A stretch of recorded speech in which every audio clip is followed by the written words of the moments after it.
Të nderuar shikues, përshëndetje, jeni me edicionin e lajmeve të orës 15.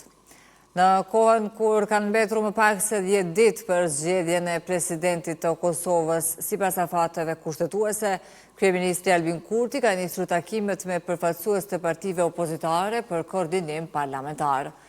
Kryeministri Kurti, i cili është edhe kryetari i Lëvizjes së Vendosjes, sot ka takuar kryetarin e Lidhjes Demokratike të Kosovës, Lumir Abdixhiku, për të vazhduar koordinimin parlamentar lidhur me zgjedhjen e kreut të shtetit.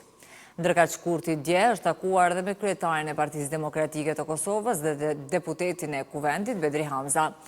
Sipas njoftimit të kryeministrisë, gjatë takimit u diskutua nevoja për bashkëpunim ndërmjet deputetëve për të siguruar një votim të suksesshëm, duke pasur parasysh se për zgjedhjen e presidentit nevojiten së paku 2/3 e votave të Kuvendit të Kosovës.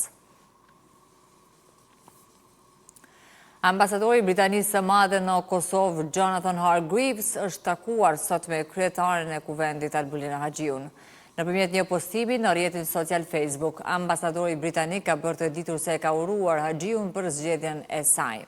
Ai shkruan se ka përshëndetur progresin e shpejtë që ka bërë Kuvendi në miratimin e marrëveshjeve ndërkombëtare dhe buxhetin e vitit 2026, gjithashtu thotë se diskutuan edhe për zgjedhjen e presidentit.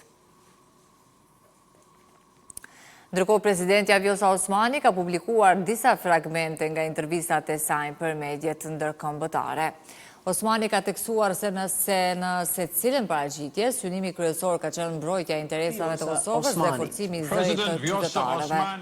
Në çdo intervistë ndërkombëtare kam folur me një qëllim të vetëm, të mbroj Kosovën dhe të fuqizoj zërin e popullit ton, ka shkruar ajo. On Europe Today. Kosovo's President, Vjosa Osmani. The President of Kosovo, Vjosa Osmani, joins me now in the studio.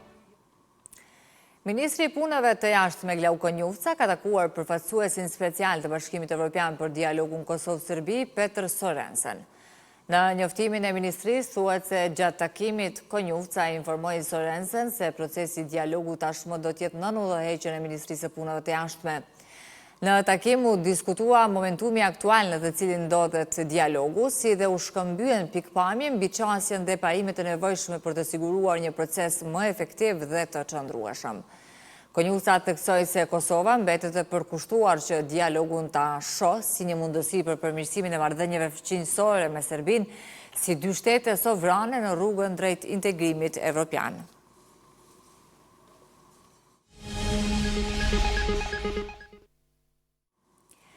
Ministria e Punëve të Brendshme e Maqedonisë së Veriut ka njoftuar se sot në mëngjes, në vendkalimin kufitar në Bllac, është arrestuar i zëvendës kryeministri i parë Artan Grubi.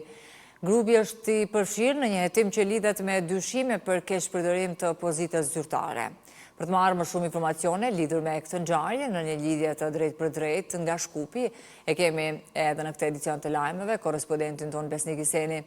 Besnik, përshëndetje edhe një herë për juve. Po kaloj linjën tek ju për të na dhënë më shumë detaje nga kjo ngjarje.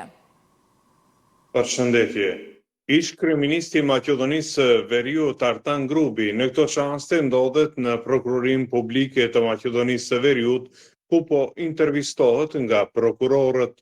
Ai në orët e mëngjesit u arrestua në vendkalimin kufitar Bllac duke hyrë nga Kosova në Maqedoninë e Veriut. Menjëherë policia të dërgoi në qendrën e paraburgimit në Shut, ku i është caktuar masa e paraburgimit prej 30 ditësh. Ai dyshohet për keqpërdorim të detyrës së zyrtare, pra dyshohet për një shumë prej 8 milion eurosh të shfrytzuar nga buxheti i shtetit në lotarinë shtetërore të Maqedonisë së Veriut. Tashmë kanë reaguar edhe partitë politike shqiptare, partia të cilës i përkiste grupi i Bashkimit Demokratik për Integrim, thotë se e vlerësojnë pozitivisht vendimin e grupit për të kthyer në vend, ndërkaq kërkojnë që të krijohet mundësi për një proces transparent dhe të paanshëm. Ka reaguar më parë edhe koalicioni Vlen përmes një reagimi me shkrim, të cilët kanë thënë se kutja e zezë e qeverisjes së BDI-s më në fund është dorëzuar. Artan Grubi është pjesëmarrës dhe ekzekutori të gjitha marrëveshjeve të errta të BDI-s, thuhet në reagimin e koalicionit Vlen. Ende qeveria e Maqedonisë së Veriut nuk ka lëshuar ndonjë reagim pas arrestimit të ish kryeministit Grubi. Ish zëvendës kryeministri Tartan Grubi, më falni. Besnik, faleminderit edhe për këtë lidhje të drejt për drejt edhe për gjitha informacionet që na i solle në këtë edicion të lajmeve. Faleminderit. E vazhdojmë këtë edicion të lajmeve të ndëruar shikues me informacionet të tjera. Gjykata themelore në Prishtinë edhe në rigjykim ka shpallur fajtor dhe ka dënuar me 13 vjet burgim Dushko Arsic, i akuzuar për krime lufte në Kosovë. Gjykimi ndaj Arsic u shpall nga kryetari i trupit gjykues Vesel Ismaili dhe antarët Lutfi Shala dhe Violeta Namani Hajra. Aktakuza e bën përgjegjës Arsic për keqtrajtim të civilëve shqiptar, plagosje dhe përvrasje. Gjatë periudhës një javore të punës në zyren për mbrojtje dhe ndihmë të viktimave, mbrojtësit e viktimave në nivel të Kosovës kanë trajtuar gjithsej 58 raste të reja. Rastet e trajtuara janë dhunë në familje, sulm, dhunim, vrasje në tentativ, kërkesa për urdhër mbrojtjeje emergjente, seanca gjyqësore dhe në prokurori këshilla juridike e raste të tjera.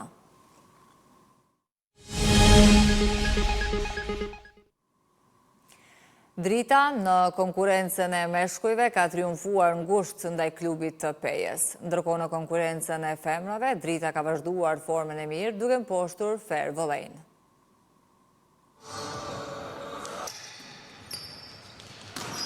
Fundjava ka qenë perfekte për Dritën, e cila ka shënuar 2 fitore të mëdha në Superligën e Kosovës në volejboll, si në konkurencën e meshkujve, ashtu edhe në atë të femrave. Në elitën e meshkujve, Drita ka fituar derbin e xhirës së 15 ndaj liderit Peja me rezultat 3-2 në sete, në një ndeshje tejet dramatike që u vendos vetëm në setin e 5. Pas shkëmbimeve të vazhdueshme në rezultat, Gjilanasit treguan më shumë qetësi në momentet vendimtare, duke e mbyllur setin final 15-13 mes entuziazmit të madh të tifozëve vendas. Kjo fitore ngushton edhe më shumë garën për kreun e tabeles dhe premton fund dramatik të kampionatit. Suksesi i Dritës nuk u ndal me kaq. Në konkurencën e femrave, skuadra Gjilanase realizoi një fitore shumë të madhe, duke mposhtur Fair Volley me rezultat të pastër 3-0. Drita dominoi në të 3 setet dhe i shkaktoi Fair Volley humbjen e parë të sezonit në të gjitha garat. Me këto paraqitje, Drita dërgon mesazh të qartë se është pretendente serioze për titull, si të meshkujt ashtu edhe të femrat.